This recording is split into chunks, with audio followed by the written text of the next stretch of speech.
When it comes to genre-defining horror games, Amnesia: The Dark Descent will always be in the conversation. Its unique hide-and-seek gameplay mixed really well with some creepy environments, which created a terrifying experience, so it comes as no surprise that the newest entry in the series is just as scary. Amnesia Rebirth is a survival horror game developed by Frictional.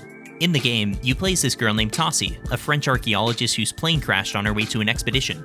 After the crash, you're still alive, but nobody else is there, and you don't really remember anything about your situation, which sets you off on a grand quest to regain your memories, hence the name of the game.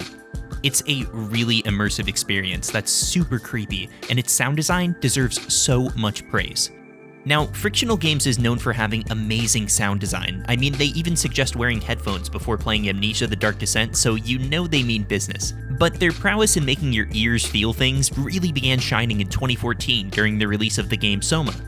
The game, which mostly took place in an underwater research lab, was filled to the brim with this handcrafted atmosphere that had all sorts of little details that you might not even find in the highest budget AAA games. For example, and I already kind of talked about this in a previous video, but in Soma, there's a variety of physics objects that you can pick up, examine, and throw wherever you might want to throw something.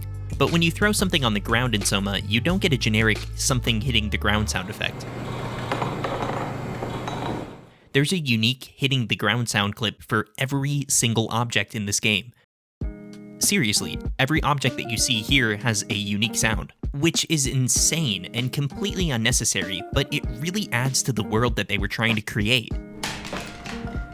When you throw a drill on the ground in this game, you're not going to get a metal hitting the ground sound clip. You're going to get a clip that sounds exactly like a drill hitting the ground. In fact, the sound design team at Frictional created an entire sound library for Soma, which is exactly what it sounds like. They made a huge searchable library of custom recordings that they could use to build this super creepy world. Which, by the way, there are a ton of sound libraries that you can just go buy online, and after the success of the Amnesia series, you know they had the budget for it, so this kind of dedication is really commendable. They even have some videos up on the Frictional Games YouTube channel of them recording water sounds with some fancy-looking audio equipment. But it doesn't stop at Soma. Amnesia Rebirth takes the sound design concepts from their other games and elevates them just enough where it doesn't feel too different. Kind of like adding salt and pepper to a dish that you might like. And that makes sense, right? Anyways, a really good example of this is the sounds that things make when you throw them on the ground in Amnesia Rebirth.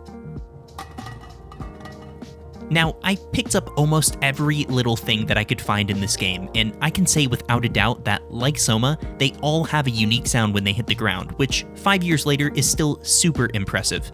But unlike Soma, Amnesia Rebirth has a lot of environments with scenery that's slanted, meaning that objects can slide down it. So when you throw something on one of these mountainsides towards the start of the game, you don't only get the sound of an object hitting a rock,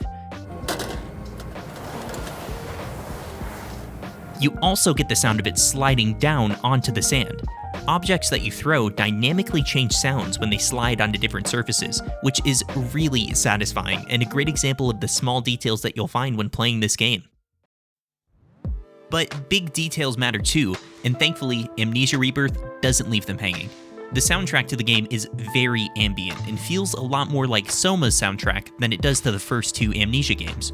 There's a lot of dark, atmospheric synths playing in the background of the game as you explore what the desert has to offer, and outside of a few story beats or chase sequences, that's pretty much what you're going to hear most of the game.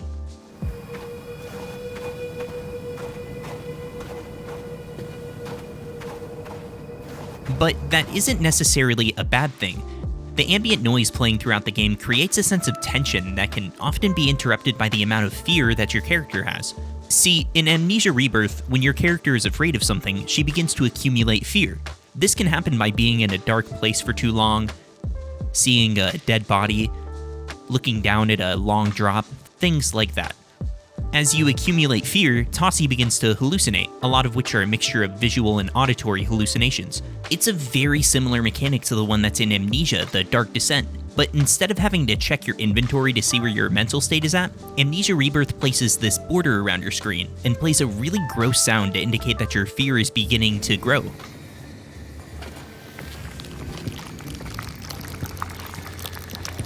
It's definitely streamlined and a lot more forgiving, as your sanity can be restored in just a few seconds by standing near a light source.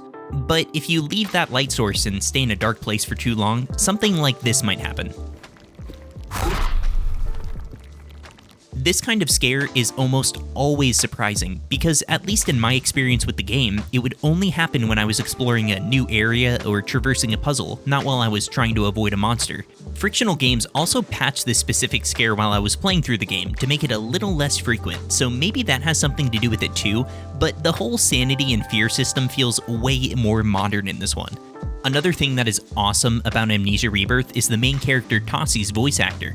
Her performance is so good, and I know it doesn't really have to do with the sound design, but she plays the role of surprisingly calm horror MC way better than most other Frictional games. I remember people were hurt in the crash. I was here, I think. One thing I really didn't like about Daniel in Amnesia, and disclaimer, this is super nitpicky, but I felt like he didn't comment enough on some of the stuff that would happen right before his eyes. Soma did a better job at this, but Amnesia Rebirth does an excellent job of elevating this front. Tossi has a lot of stuff to say, mostly through scripted events, so when you enter an area for the first time, she might have a voice line or two. Torches. Someone's been here. Hello? Anyone? Or when you light a torch after being in the dark for a while, she might utter some words of relief. That's better. The game also has some small story beats during loading screens where you get to hear the voices of other characters, and all around I would say the casting and the work that they did on the voices is great. Oh Tazi, look at the hands. Such tiny, perfect fingers. And if you've played Amnesia Rebirth, you might have noticed that I'm not showing clips from too deep into the game, because if you haven't played it yet, I don't want to spoil too much. Finding and discovering these set pieces and gameplay mechanics for the first time yourself is half of the fun, and it has been a blast. Admittedly, some of the game does feel dated, and I'm not the biggest fan of those physics puzzles that Frictional seems to love, but from an audio standpoint, it's a natural progression for the studio. I'm sure I speak for a lot of people when I say that I'm super excited to see what they have for the next generation of consoles too, especially with the work that's being done to enhance the audio on them. Also, if you haven't played their last game, Soma, yet, go do that, like, right now. Man, that game is good. Okay, I'm kind of just gushing now, so I'll go, but if you like this video, make sure to subscribe or say hi in the comments below. Anyhow, thanks for watching.